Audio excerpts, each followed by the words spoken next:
Praise the Lord. இயேசுவின் ரத்தம் ஜெயம். தினமும் இயேசு நிகழ்ச்சிக்கு உங்களை கர்த்தராகிய இயேசு கிறிஸ்துவின் நாமத்தில் வரவேற்கிறேன். செய்தியின் தலைப்பு நிகரற்ற ஆசீர்வாதம். ஆதார வசனம் 1 சாமுவேல் 3ஆம் அதிகாரம் 19, 20, 21 வசனங்கள். சாமுவேல் வளர்ந்தான், கர்த்தர் அவருடனே இருந்தார். அவர் தம்முடைய எல்லா வார்த்தைகளிலும் ஒன்றையாகிலும் தரையிலே விழுந்து போக விடவில்லை. சாமுவேல் கர்த்தருடைய தீர்க்கதரிசிதான் என்று தான் முதல் பெயர் சபா மட்டுமல்ல சகல இஸ்ரவேலுக்குள்ளும் விளங்கினது. கர்த்தர் பின்னும் சீலோவிலே தரிசனம் தந்தருளினார். கர்த்தர் சீலோவிலே தம்முடைய வார்த்தையினாலே சாமுவேலுக்கு தம்மை வெளிப்படுத்தினார். தேவ தரிசனம் பெற்றவர்களே, அன்றிலிருந்து இன்று வரை பல பேர் நிகரற்ற ஆசீர்வாதங்களை பெறுகிறார்கள். அவர்கள் மூலமாக எண்ணற்ற காரியங்கள் நடக்கின்றன. இயேசு கிறிஸ்து நேற்று இன்று என்று மாறாதவர். அவர் அன்று செய்துவிட்டு இன்று மௌனமாக இருப்பவில்லை. எல்லா காலத்திலும் நடத்தி கொண்டுதான் இருக்கிறார். யார் விட்டு கொடுக்கிறார்களோ அவர்கள் மூலமாக நடத்துகிறார்.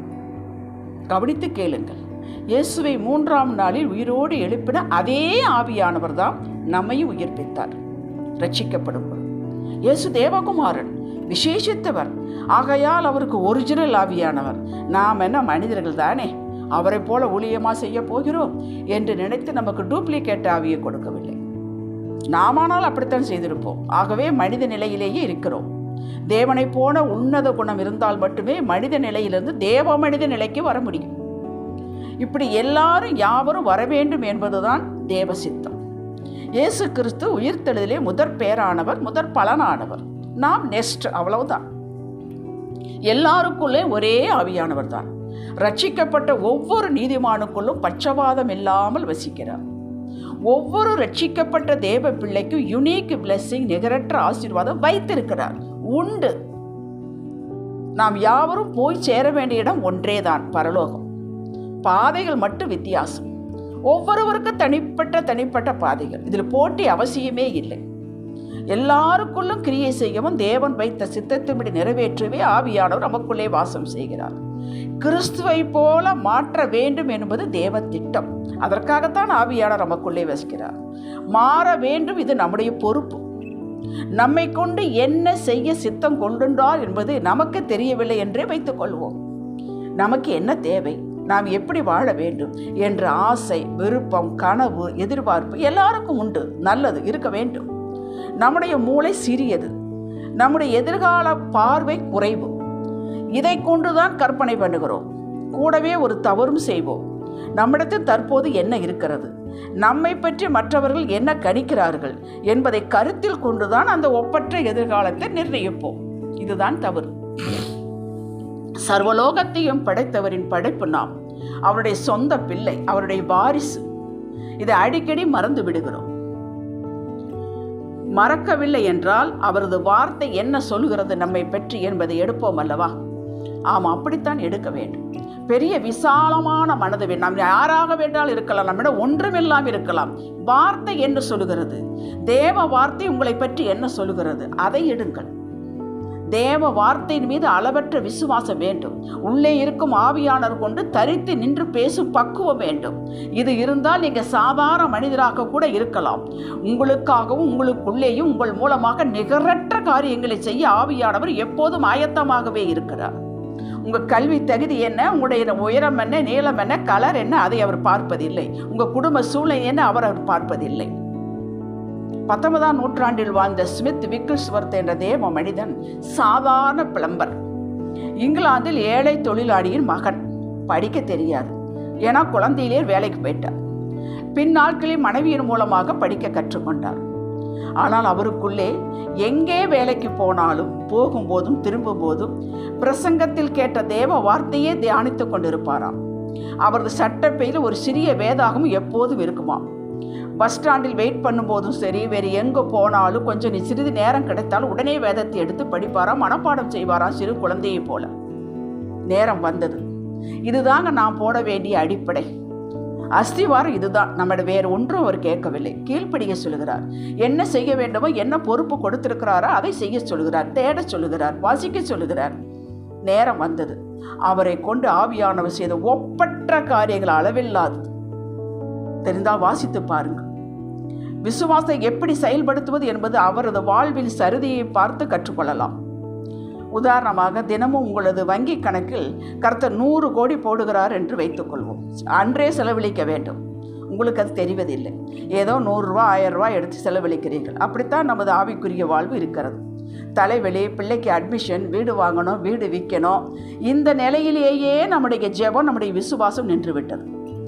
ஆவியானவருடைய தினமும் பேசுங்க. இதெல்லாம் அவசியம். இது நமக்கு கூட கொடுக்கக்கூடிய காரியங்கள். எண்ணற்ற யுனிக் பிளஸிங் வேண்டும். நானும் மற்றவர்களுக்கு ஆசீர்வாதமாக இருக்க வேண்டும் என்று கேளுங்கள். கேட்கவே பயப்படுகிறோம்.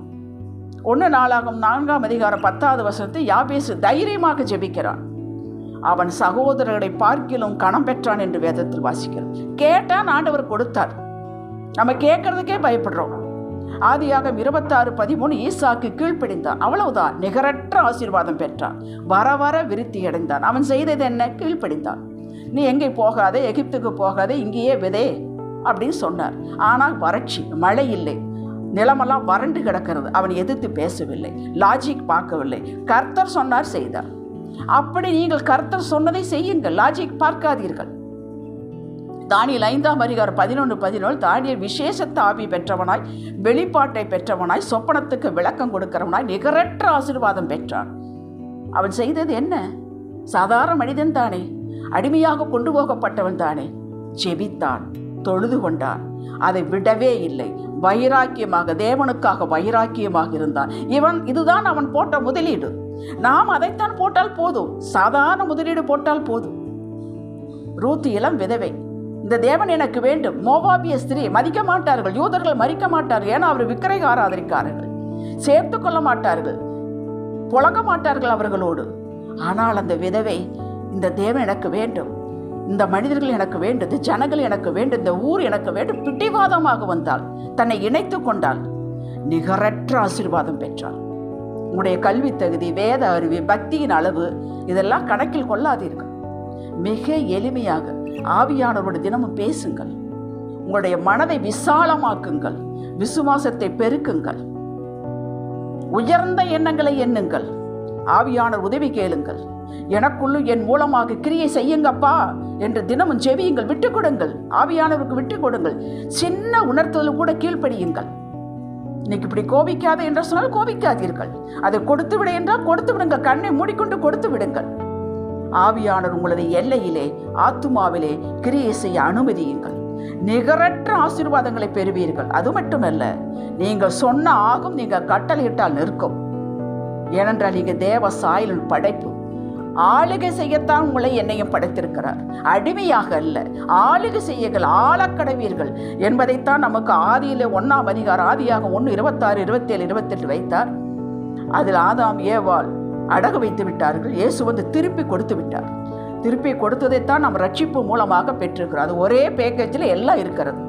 நாம் தேவ சாயலுடைய படைப்பு, அவருடைய குமாரன், பிள்ளைகள், ஒளியின் பிள்ளைகள், வாக்குத்தத்தம் பெற்றவர்கள், உடன்படிக்கையின் பிள்ளைகள், இரத்த உடன்படிக்கையின் பிள்ளைகள்.